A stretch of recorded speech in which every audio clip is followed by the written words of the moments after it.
مغربی میدانوں کی دھول بھری زمینوں میں جہاں ہوا میں ٹمبل ویڈ رقص کرتے اور افق بے انتہا پھیلا ہوتا تھا، ایک جرت مند نوجوان عورت ایلا رہتی تھی۔ وہ اپنے مرحوم والد کے ایک وقت میں خوشحال مویشی فارم کی ایک ورک ہینڈ تھی، جو اب اس کی سوتیلی والدہ میلڈریڈ کی تحویل میں تھا۔ میلڈریڈ اپنی دو نافرمان بیٹیوں میبیل اور کلیرس کے ساتھ ایلا کو خاندان سے زیادہ ایک خدمت گار سمجھتی تھی۔ سورج غروب تک ایلا سخت محنت کرتی، باڑیں ٹھیک کرتی، مویشیوں کو کھانا دیتی اور سیڈ درست کرتی، جبکہ وہ اپنے خوابوں میں ایک ایسی زمین کے مالک ہونے کی آرزو کرتی جہاں وہ اپنے اصولوں کے مطابق گھوڑے اور مویشی پال سکے۔ اپنی مشکلات کے باوجود ایلا کا حوصلہ کبھی نہیں ٹوٹا۔ وہ فارم کے جانوروں کی کمپنی میں سکون محسوس کرتی تھی، خاص طور پر اپنے گھوڑے ڈسٹی اور اپنے پرانے مویشیوں کے کتے ہینک کے ساتھ۔ اس کی لاسوں کے ساتھ مہارت بے مثال تھی، اور وہ خفیہ طور پر مسلسل مشق کرتی رہتی، اپنے آپ کو ان بڑے روڈیو مقابلوں میں شرکت کرتے ہوئے تصور کرتی جو اس نے شہر میں سنے تھے۔ مگر میلڈریڈ کبھی اسے فارم سے باہر جانے کی اجازت نہ دیتی، اور نہ ہی ایسی کسی تقریب میں شرکت کی۔ ایک دن ایک فلائر ہوا میں اڑتا ہوا ایلا کے پاس آیا۔ اس نے اسے اٹھایا اور پڑھا۔ ریٹ روڈیو مقابلہ سب کو مدعو کیا گیا ہے۔ فاتح کو $500 اور چاندی کا بیلٹ بکل ملے گا۔ اس کا دل تیزی سے دھڑکنے لگا۔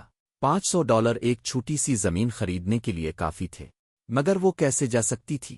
ایلا، میلڈریڈ کی تیز آواز نے اس کے خیالات کو توڑا۔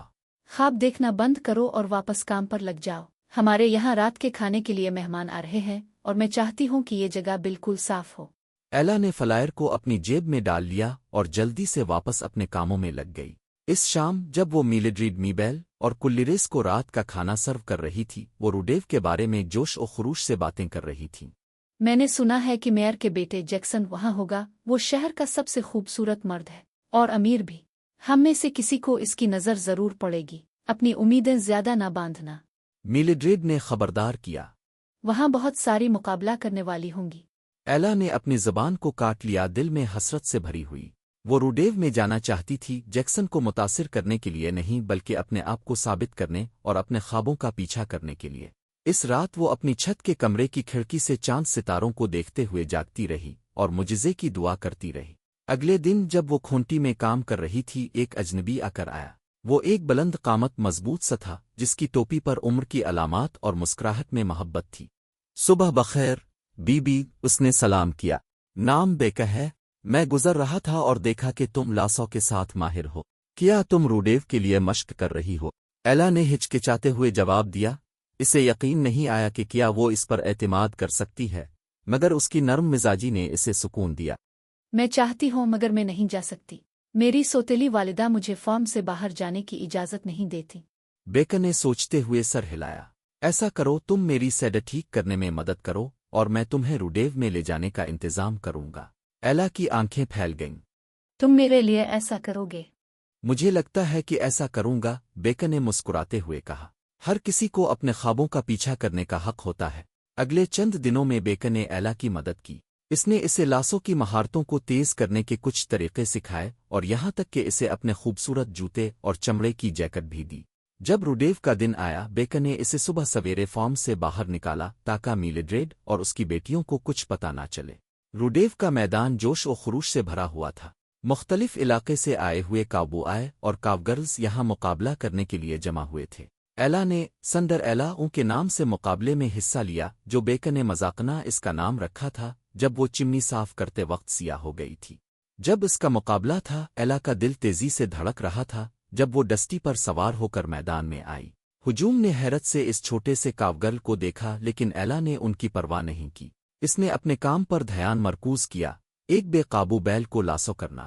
اس نے اپنی کلائی کے جھٹکے سے لاسو پھینکا اور وہ بالکل درست طور پر بیل کے سینگوں کے ارد گرد لپٹ گیا، جس پر ہجوم نے خوشی سے شور مچایا۔ ایلا کی مہارت اور عزم نے بہت سے لوگوں کی توجہ حاصل کی، بشمول جیکسن میئر کا بیٹا۔ وہ اس کی خود اعتمادی اور مہارت سے متاثر ہو گیا۔ اس کی شاندار کارکردگی کے بعد وہ اس کے پاس آیا۔ بی بی، مجھے لگتا ہے کہ ہم نے ابھی تک ایک دوسرے کو نہیں ملا، اس نے ٹوپی الفاٹے کر کہا۔ میں جیکسن ہوں، ایلا نے مسکراتے ہوئے جواب دیا، اپنی شناخت پوشیدہ رکھتے ہوئے۔ بس مجھے سنڈر ایلا کہہ لو۔ مقابلہ جاری رہا اور ایلا فائنل راؤنڈ تک پہنچی۔ اس کا آخری چیلنج بیل ریس تھا، جو رفتار اور درستگی کا امتحان تھا۔ اس نے ڈسٹی کو مہارت سے ریس کے راستے پر دوڑایا اور موجودہ چیمپئن کو مشکل سے ہرا دیا۔ ہجوم نے زبردست تالیوں کے ساتھ اسے فاتح قرار دیا۔ ایلا کی خوشی مختصر تھی تاہم جب اس نے انعامی رقم اور چاندی کا بیلٹ بکل وصول کیا، اس نے میلڈریڈ میبیل اور کلیریس کو ہجوم میں دیکھا۔ ان کے چہرے شاک اور غصے سے بدلے ہوئے تھے۔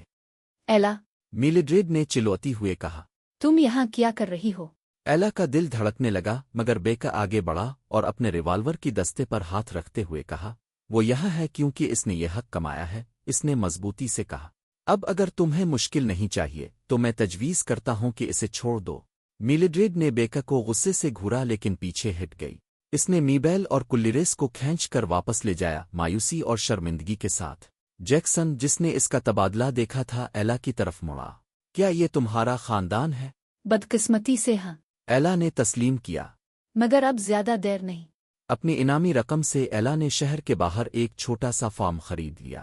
بیکر نے اس کی مدد کی اور جیکسن بار بار آتا رہا، ایلا کی آزادی اور عزم سے متاثر ہو کر۔ وقت گزرنے کے ساتھ وہ قریب آ گئے اور جیکسن نے اس کی مدد کرنے کی پیشکش کی تاکہ وہ اپنے فارم کو بڑھا سکے۔ ایلا کے خواب آخرکار حقیقت بن گئے۔ اس کے پاس اپنی زمین تھی، آزادی تھی اور کمیونٹی کا احترام تھا۔ اور اگرچہ اس کی کہانی مشکلات سے شروع ہوئی تھی، یہ امید کے ساتھ ختم ہوئی، یہ ثابت کرتے ہوئے کہ مغربی میدانوں میں بھی تھوڑی سی ہمت اور دل کی قوت سے معجزے ہو سکتے ہیں۔